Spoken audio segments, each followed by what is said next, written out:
Bonjour et bienvenue sur HS, la chaîne qui parle de politique française et d'actualité française par Philippe. Bienvenue sur cette vidéo qui va parler de la guerre Israël-Palestine aux oppositions politiques en France. Avant-propos. Alors tout d'abord, je vais dire une chose qui est claire et nette. Je ne suis pas un macroniste, je ne suis pas pour la majorité présidentielle actuelle, je suis contre. Pour moi, ce sont les ennemis des citoyens français et aussi de la paix. Donc tout ce qui est ensemble, majorité présidentielle avec Renaissance, anciennement la République en marche, mais ainsi que ses alliés qui sont le Parti radical, le Modem et Horizon, qui sont là sous la liste de besoins d'Europe pour les élections européennes. Pour moi, je suis contre. Voilà, que ce soit clair et net. Tout d'abord, des petites distinctions à faire importantes pour commencer la vidéo. Je vais distinguer les électeurs, qui pour moi est différent des dirigeants politiques de chaque parti politique, et qui est différent des idées qui sont propres à chacun.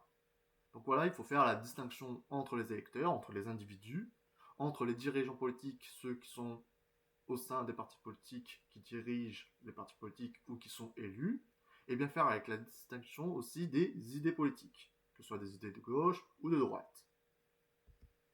Donc pour ça, je vais parler donc des différents partis d'opposition en France, le PCF, la France Insoumise, le Rassemblement National et Reconquête. Un petit peu de contexte. Comme je dis, on fait la distinction entre les électeurs, les dirigeants et les idées. Je vais faire la distinction entre les individus, les peuples, qui sont différents à distinguer des dirigeants de chaque pays, qui sont différents des croyances, qui sont différents du pays et qui sont différents d'autres choses. Par exemple, on peut faire la distinction entre les citoyens d'Israël, qui sont différents des dirigeants d'Israël, qui sont différents des individus de religion juive, qui est différent bien sûr de l'État d'Israël, et qui est différent du mouvement sioniste. Ça n'a rien à voir, il faut bien faire la distinction. Comme le sont les individus, les citoyens de la Palestine, qui sont différents des dirigeants palestiniens, qui sont également différents des individus d'une religion musulmane, qui sont différents de l'État de Palestine, et qui sont bien sûr différents du Hamas, qui ne sont pas les représentants des citoyens palestiniens et qui ne sont pas les dirigeants de la Palestine. Le Hamas étant une organisation terroriste. Donc voilà, il faut bien faire la distinction entre individus, État, dirigeants et aussi idéologie de pensée que sont les sionistes ou le Hamas, qui sont bien à distinguer. Donc ce contexte est important pour comprendre ce qu'il se passe en Israël et en Palestine. Donc maintenant, je vais vous parler des massacres qu'il y a dans chaque camp. Car en effet, il y a également des massacres faits sur les individus, donc des personnes, des citoyens, que ce soit israéliennes ou même françaises, avec la prise des otages par le Hamas, qui est une organisation terroriste. Et de l'autre côté, il y a des massacres sur le peuple, les individus palestiniens, ce qui est fait par les dirigeants d'Israël. Donc on fait bien la distinction entre individus, organisation terroriste d'un côté également, et également individus et dirigeants d'un pays de l'autre. Voilà, faire une distinction, mais on ne peut pas nier qu'il y a des massacres et des prises d'otages dans un camp comme dans l'autre. Et maintenant, je vais vous parler un peu de l'hypocrisie et des opportunismes qui sont les oppositions en France.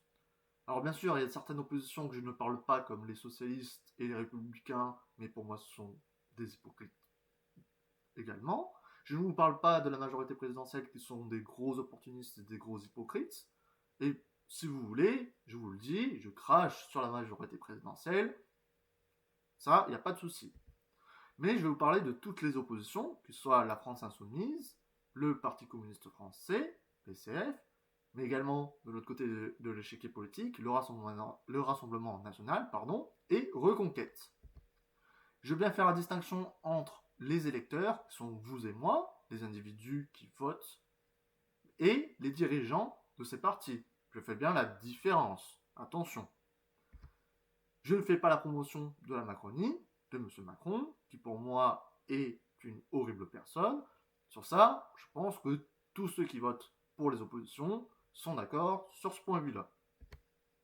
Et je vous invite toutes et tous à regarder ma vidéo jusqu'au bout pour vous faire une propre idée et également ne pas manquer certains arguments que je vais avancer dans la vidéo.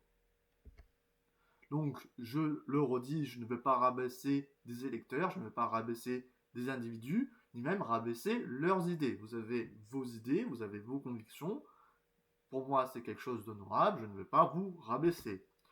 Je vais dire que défendre vos idées est quelque chose, comme je viens de le dire, d'honorable, et je respecte ça, que ce soit des idées de gauche ou des idées de droite. Vous avez vos convictions, moi je ne peux que respecter. Donc je vais le dire, il y a un respect des individus à avoir, un respect des électeurs et de vos convictions. Et je refais la distinction entre électeurs et dirigeants de partis politiques. Donc maintenant, on va vous parler de la France insoumise et du Parti communiste français PCF. Donc je le redis, je fais distinction entre les électeurs et ce que prônent les dirigeants. Donc tout d'abord, quelque chose de positif, toujours, oui, la France insoumise et le PCF soutiennent les Palestiniens et ce qu'il se passe, c'est-à-dire sont contre les massacres et pour la paix. Ça, on ne peut pas les contredire, c'est un fait, ils soutiennent le peuple palestinien. Ça, on sera tous d'accord. Sauf que pour moi, ils surfent malheureusement sur l'actualité pour les élections européennes qui vont bientôt se dérouler. Et ça, c'est quelque chose de triste.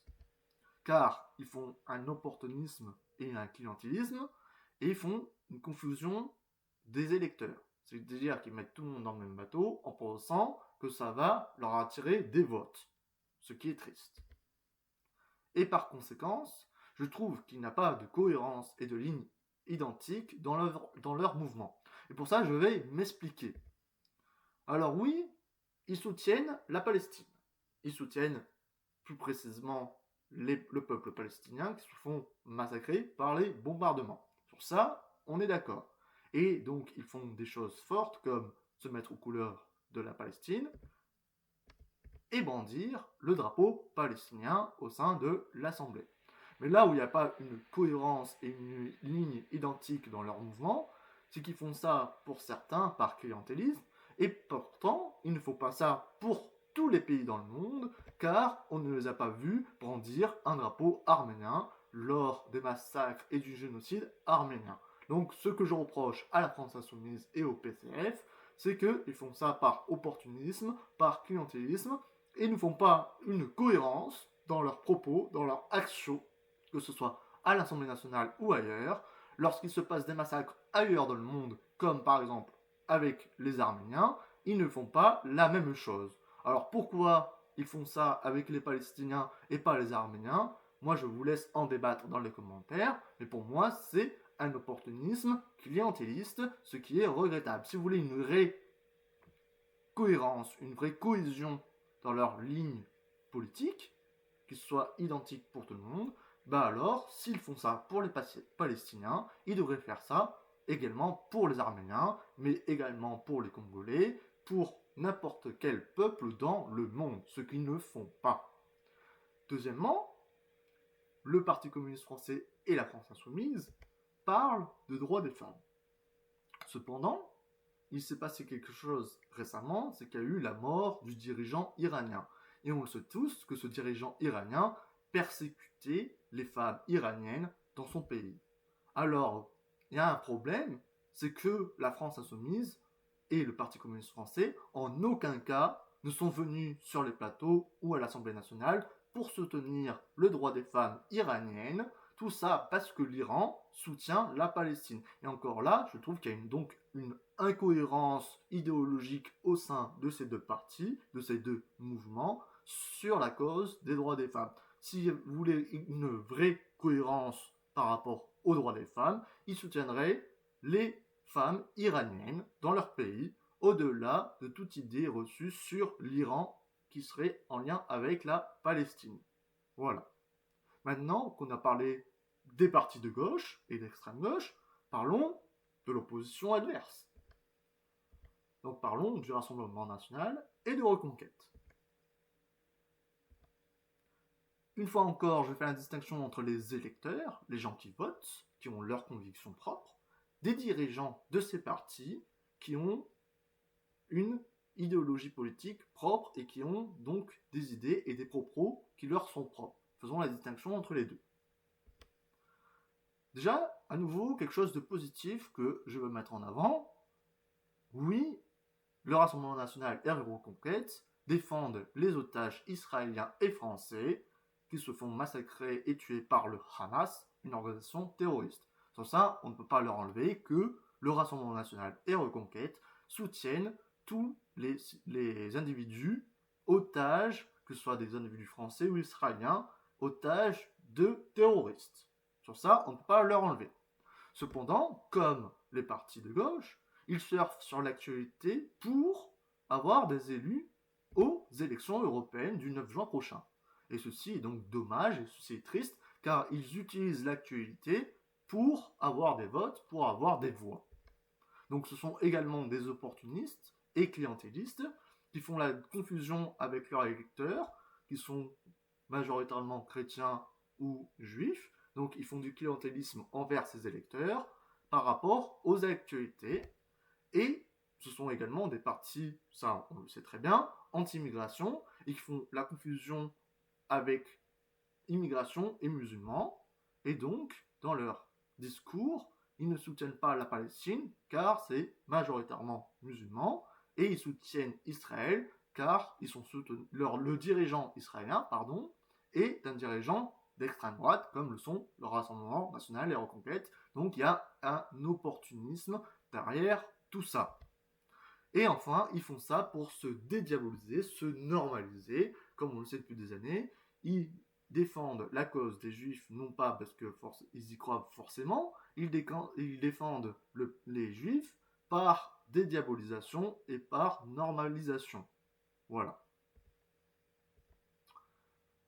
Mais chaque parti ne peut pas soutenir ses idées avec l'Union européenne. Et c'est là que vient l'erreur de tous ces partis d'opposition, c'est qu'ils sont tous avec l'Union européenne, ils ne veulent pas en sortir, et donc qu'on soit avec une idéologie politique que l'on va appliquer, que ce soit de gauche pour la France insoumise ou le PCF, ou de droite avec le Rassemblement national ou Reconquête, et même les oppositions comme le Parti socialiste ou les Républicains, eh ben, qu'on soit avec une idéologie politique que l'on va appliquer, ce n'est pas possible avec l'Union européenne. De même, pour sauver les otages et les civils, que ce soit les otages israéliens français ou les civils palestiniens, eh ben, ce n'est pas possible avec l'Union européenne. Et pour arrêter le massacre et les guerres, de même, ce n'est pas possible avec l'Union européenne. Tout ceci n'est pas applicable si on reste dans l'Union européenne. Donc pour moi, tout parti qui disent qu'on ne sort pas de l'Union européenne sont des hypocrites, car tout ce qui est envisageable, que ce soit l'application d'idéologies politiques, gauche ou droite, le sauvetage des civils et l'arrêt des guerres et prôner la paix, ce n'est pas applicable si l'on reste dans l'Union européenne. Mais alors, on va dire, pourquoi ça? Premièrement, car l'Union européenne finance les guerres. L'Union européenne va financer donc l'armement israélien et va également financer l'armement ukrainien. Et donc, l'Union européenne finance les guerres et les massacres continuent. Deuxièmement, car les eurodéputés, qu'on l'on veuille ou non, nous faisons des élections européennes où ça parle d'envoyer le maximum d'eurodéputés pour soutenir par exemple les Palestiniens. Or, les eurodéputés n'ont pas le pouvoir de changer ce qu'il se passe en ce moment, que ce soit à Gaza ou même en Ukraine, les eurodéputés n'ont pas le pouvoir. Donc on vous ment quand on vous dit qu'il faut voter pour tel ou tel parti, car avec le plus d'eurodéputés, on changerait la situation. Ceci est faux.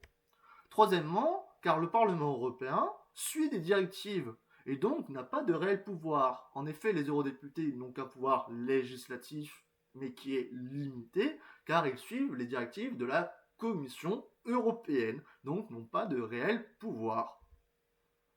Quatrièmement, car on ne peut pas appliquer des volontés politiques et une idéologie politique, que ce soit des idées de gauche ou de droite, en France, avec l'Union européenne. L'Union européenne ayant des traités, ayant une constitution qu'on ne peut pas changer, cette constitution, ces traités, ces directives européennes vont au final aboutir à une directive en France de ce que l'on doit appliquer en France. Et ainsi, toute idéologie politique, que ce soit de gauche ou de droite, et toute idée économique, politique, juridique, de gauche ou de droite, n'est pas applicable tant que l'on reste dans l'Union européenne, car l'Union européenne impose au pays de faire ce qu'il veut.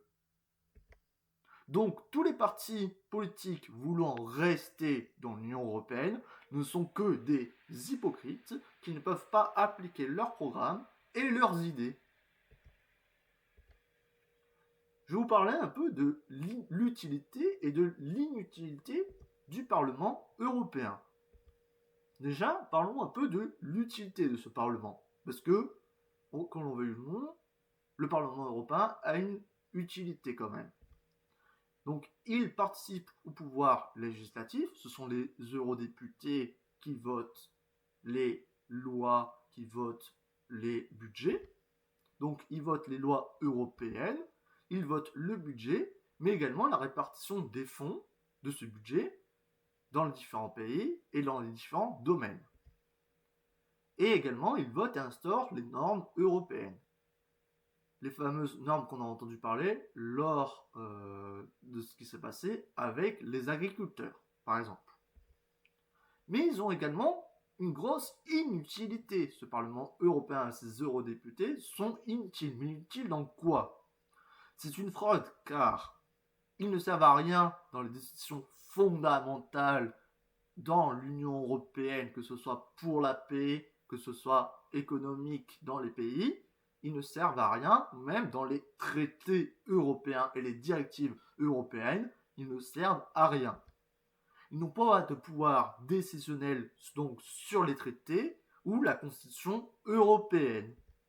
Et les eurodéputés ne peuvent pas changer les traités et donc ne peuvent pas changer l'Union européenne. Car en effet, pour changer les traités, il faut l'accord à l'unanimité, c'est-à-dire que tout le monde soit d'accord des 27 dirigeants de l'Union européenne, mais également des 27 peuples, soit par parlements nationaux, soit par référendum. Tout ça, il faut que tout le monde soit d'accord pour pouvoir changer les traités et la Constitution. Et dans aucun cas, le Parlement européen n'intervient dans la modification des traités. Donc, dire que envoyer des eurodéputés est utile pour changer d'Europe et pour promouvoir la paix, par exemple, et bien tout ceci est faux. Donc le pouvoir législatif, en plus, n'est pas propre au Parlement européen, et en plus, donc, il est partagé avec le Conseil de l'Union. Donc le pouvoir législatif n'est même pas propre aux eurodéputés, il est partagé avec un autre conseil, et comme je vous l'ai dit, de plus, les eurodéputés votent pas des lois qu'ils proposent eux-mêmes, ils votent des lois de directives de la Commission européenne. Donc ils votent les directives de la Commission européenne.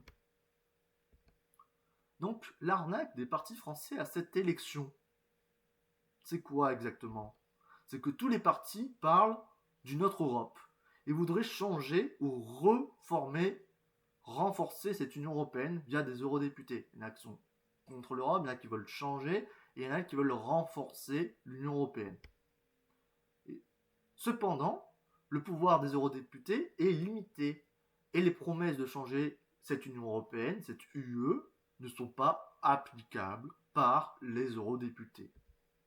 Que ce soit pour faire une Europe sociale, comme le veut par exemple la France insoumise, une Europe des nations, comme le veulent le Rassemblement national ou Reconquête, une Europe fédérale, comme le veulent Renaissance, et tous ses alliés comme le Modem, Horizon de M. Édouard Philippe ou autres, de la ruralité, comme le dit M. Jean Lassalle avec l'Alliance rurale, ou écologique, comme le veulent les écologistes anciennement Europe Écologie Les Verts, et bien tout ceci n'est pas applicable. Car pour changer l'Europe, il faut changer les traités européens qui lient tous les pays sous contrat et sous donc obligation. L'Union européenne est sous la règle, comme je vous l'ai dit, de l'unanimité. Ainsi, il faut l'accord de tous les dirigeants des pays membres, qui est nécessaire et qu'ils soient tous d'accord car c'est l'unanimité, plus l'accord de tous les parlements de chaque pays, ou bien par référendum. Le Parlement européen n'intervient jamais dans cette procédure de modification des traités. Donc pour conclure, les partis français qui vous font rêver d'une autre Europe et qui font rêver de pouvoir faire changer ce qui se passe par exemple en Palestine ne peuvent rien changer même si l'entièreté du Parlement européen était pour leurs idées. Par exemple, si l'entièreté du Parlement européen était de la France insoumise, ils ne pourraient rien faire. Par ailleurs, si l'entièreté du Parlement européen était Rassemblement national, ils ne pourraient rien faire. Comme si l'entièreté du Parlement européen était pour les écolos, ils ne pourraient rien faire. Donc, pour continuer sur l'arnaque des partis français à cette élection, ce qu'il faut bien comprendre, c'est que la France n'envoie en vérité que 81 eurodéputés sur le total des 720 eurodéputés que contient le Parlement européen. Soit si on fait un calcul en croix tout simple, 81 fois 100, le tout divisé par 720, ce qui donne pour la France un 11,25% seulement du total des eurodéputés du Parlement européen. Ainsi, le poids des eurodéputés français ne sont que de 11,25%. Et en prenant en compte que chaque parti politique français n'aura que quelques sièges, donc une fraction de ces 11,25%, leur pouvoir est donc minime, et vraiment minimum, et vraiment ridicule, dérisoire au sein du Parlement européen. Chaque parti, même en tête, donc on fait miroiter que le parti qui arrivera en tête, ce sera le meilleur qui pourra tout changer, c'est faux. Tout parti, même en tête, n'aura aucun pouvoir décisionnel dans ces élections et même dans le Parlement européen. Enfin, les partis sont obligés, au sein du Parlement européen, de coexister, de cohabiter avec des élus des autres pays pour former des groupes ou des coalitions et ainsi ne pas être isolés. Or, dans ces énormes groupes, dans ces énormes coalitions, les intérêts de chaque parti, de chaque pays divergent, voire même se contredisent. Donc, quel objectif il y a derrière tout ça, derrière ces élections européennes au final? Eh bien déjà, c'est d'avoir un semblant de démocratie dans l'Union européenne. On fait miroiter des élections et un parlement, alors que ces élections et ce parlement ne servent à rien. Mais c'est pour dire qu'on a une démocratie dans cette union, alors que c'est faux. C'est également avoir des élus payés par nos impôts. Ainsi, avec le copinage, et des salaires 1000 euros volants, on va dire, ah ben, grâce à ça, grâce à ces élections, nos copains et nos copines parlementaires, je ne parle pas bien sûr des individus, je parle des partis politiques, vont avoir des sièges bien confortables dans le Parlement européen avec des salaires mirobolants qui coûtent des millions et des millions pour toute l'Union européenne. C'est également pour montrer le rapport de force dans chaque pays. Ainsi, ces élections européennes servent de photographie pendant ces élections pour montrer une photographie des rapports de force de chaque parti politique à un instant T dans chaque pays. Tout cela pour promettre des projets qui ne pourront pas aboutir dans tous les cas et pour détourner la population des intérêts nationaux, mais également détourner la population des intérêts de tous les individus dans le monde et pour des intérêts pour la paix. Et ces élections sont là pour faire miroiter et dénoncer la montée des extrêmes, que ce soit des extrêmes gauche ou droite, faire peur aux populations au sein de l'Europe et demander aux différents peuples de lutter contre. Donc là, on est là pour faire peur aux gens avec une soi-disant montée des extrêmes, que ce soit des extrêmes gauche ou des extrêmes droite. Et le dernier objectif qu'on peut dire de ces élections européennes, c'est une sorte de grosse publicité, une grosse propagande à cette Union européenne non démocratique et qui n'est pas là pour la paix, mais également pour contraindre les peuples de tous les pays d'Europe à accepter cette UE, cette Union européenne qui se fédéralise, ce qui est inacceptable. Et ce qui va entraîner une centralisation des votes en dehors de chaque pays, et donc la disparition au fur et à mesure de la citoyenneté de chaque pays, et également des assemblées nationaux, des parlements nationaux. Mais alors, qu'est-ce qu'on peut faire? Allez-vous me dire. Pour que nos idéologies politiques, que ce soit des idéologies de gauche ou de droite, comme je dis, c'est honorable, chacun a ses idées propres et je n'irai pas critiquer vos idées politiques, mais pour qu'elles soient applicables en France, mais également pour garantir la souveraineté des citoyens français, pour arrêter les guerres et les massacres qui se passent en Israël, mais également en Ukraine et en Palestine, eh ben, il faut sortir de l'Union européenne. Donc, il faut une vraie opposition qui propose la sortie pour que les idées politiques, mais également appliquer le droit international et faire en sorte qu'il y ait la paix en Palestine et en Ukraine. Et pour que ça soit applicable, il faut sortir de l'Union européenne. Or, les partis qui ne proposent pas ça, ne peuvent pas faire appliquer leur idéologie politique de gauche ou de droite, mais également de faire appliquer le droit international. Donc une seule solution est possible, c'est le Brexit. Alors pour qui voter?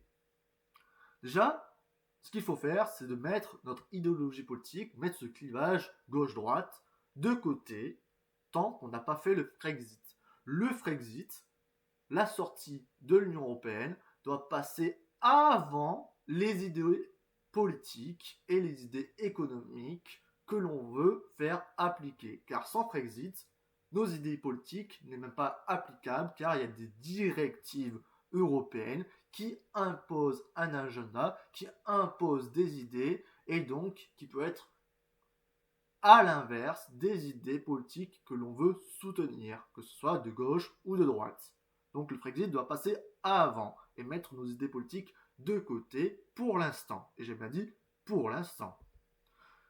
Car nos idées politiques ne seront applicables qu'après. C'est-à-dire que l'on doit faire d'abord le Brexit pour appliquer ensuite ce que l'on veut, pour appliquer ensuite nos idées politiques, qu'elles soient de gauche ou de droite. Et surtout sortir de l'Union européenne pour que la France ait une voix forte et dire stop, il faut arrêter les massacres. Que ce soit le massacre des civils israéliens français après la prise des otages par le Hamas, ou même le massacre des Palestiniens, des civils palestiniens et même surtout des enfants palestiniens qui sont énormément à mourir sous les bombes. Il faut arrêter les massacres également de la guerre en Ukraine. Pour arrêter le massacre, il faut sortir de l'Union européenne. Donc il y a beaucoup de partis pro-Frexit lors de ces élections européennes, allez-vous me dire. Mais, il y en a beaucoup qui sont marqués soit à gauche ou à droite. Or, ces partis pro-Frexit, qui se disent pro-Frexit, s'ils sont marqués idéologiquement à gauche ou idéologiquement à droite, ils ne pourront jamais rassembler car ils sont marqués politiquement, ils sont marqués idéologiquement et les gens de gauche ne vont pas voter pour des programmes de droite et les gens de droite ne vont pas voter pour des programmes de gauche. Ainsi, on a beaucoup de partis marqués idéologiquement mais qui sont également pro-Frexit, comme l'Association nationale des communistes, le Parti des travailleurs, la liste Nous le peuple avec la République souveraine, la liste L'Europe ça suffit, notamment par les patriotes, et d'autres listes comme LDF ou France Libre. Or, toutes ces listes que je viens de vous citer, même si elles sont pro-Frexit, et sur ça, on peut que féliciter d'être pro-Frexit, ce qui n'est pas le cas de la France Insoumise, du Rassemblement National, Reconquête ou du PCF, et ben les partis pro-Frexit, ici que je viens de montrer, sont catégorisés dans un positionnement idéologique politique, que ce soit extrême gauche pour le Parti de Travailleurs par exemple, gauche pour la République souveraine, droite radicale ou extrême droite pour les autres partis, par exemple pour les patriotes. Donc il y a une seule et unique liste aux élections européennes qui est pro-Frexit et qui est au-delà de ses idées politiques, qui est là pour rassembler, qui propose le Frexit et la paix. C'est une liste également anti-Macron, ce n'est pas une liste macroniste, ce n'est pas une liste pro-gouvernement, pro-Macron, c'est une liste fondamentalement contre Macron, car elle est contre l'Union européenne, car on sait que M. Macron et la Macronie sont pro-Union européenne. Et bien cette liste, c'est une liste pour le Frexit, une liste qui rassemble au-delà de tout clivage idéologique gauche ou droite, qui veut là pour rassembler tout le monde, qu'on soit de gauche ou de droite. Une liste donc cohérente qui permettra qu'avec le retour de notre souveraineté, et donc par la sortie de l'Union européenne avec le Frexit, on puisse ensuite appliquer nos idées politiques, qu'elles soient de gauche ou de droite. Car sans Frexit, nos idées politiques de gauche ou de droite ne sont pas applicables. Alors que si vous voulez appliquer votre idéologie politique, que ce soit de gauche, communiste, marxiste, écologique, socialiste, libéral, de droite, ou même nationaliste, identitaire, peu importe votre idéologie politique, si vous voulez l'appliquer, il faut redonner la souveraineté à la France et aux citoyennes et citoyens français. Redonner la souveraineté se fait uniquement par le Frexit. Donc cette liste, c'est l'UPR, une liste qui se dit pour le pouvoir d'achat, mais également et surtout pour la paix, d'où mon lien avec ce qui se passe en Israël et en Palestine. Cette liste, c'est la liste Besoin de France de M. François Asselineau de l'Union populaire républicaine, qui est une liste pour l'union du peuple et pour rétablir la démocratie en France. L'UPR, la seule liste pour le Frexit qui n'est pas affiliée à la gauche ou à la droite, qui est là pour rassembler tout le monde et dire que si vous voulez la paix, si vous voulez la démocratie et si vous voulez pouvoir appliquer vos idéologies, qu'elles soient de gauche ou de droite, la seule solution c'est le Frexit, et le seul parti qui est idéologiquement au-delà de tout clivage gauche-droite, c'est l'UPR. Donc je vous remercie de m'avoir écouté jusque-là. Si vous avez apprécié la vidéo, n'hésitez pas à vous abonner à ma chaîne HS. Si vous avez aimé, ou même si vous n'avez pas aimé, vous pouvez mettre un pouce vers le haut ou vers le bas. N'oubliez pas de cliquer sur la cloche si vous voulez ne rien louper à mes futures vidéos. Et de me rejoindre sur mes différents réseaux sociaux où je partage plusieurs choses, où je suis très actif, notamment sur Facebook, Instagram, X ou Twitter, que ce soit sur Twitch, TikTok et Discord. Le plus, ce serait de partager la vidéo pour rendre ces informations le plus visibles juste avant les élections européennes, donc partagées. Et n'hésitez pas de laisser un commentaire constructif pour parler de la vidéo. Vous pouvez la critiquer, que ce soit en bien ou en mal. Moi, il n'y a pas de souci sur ça. Mais également en débattre, mais de façon respectueuse, avec respect. Car pour moi, le respect est quelque chose de primordial. Donc, débattez, mais de façon respectueuse, car toute insulte, toute menace sera bannie. Les commentaires, c'est votre espace de partage et d'échange d'idées. Et merci de m'avoir regardé. Et je vous dis à bientôt, du moins je l'espère.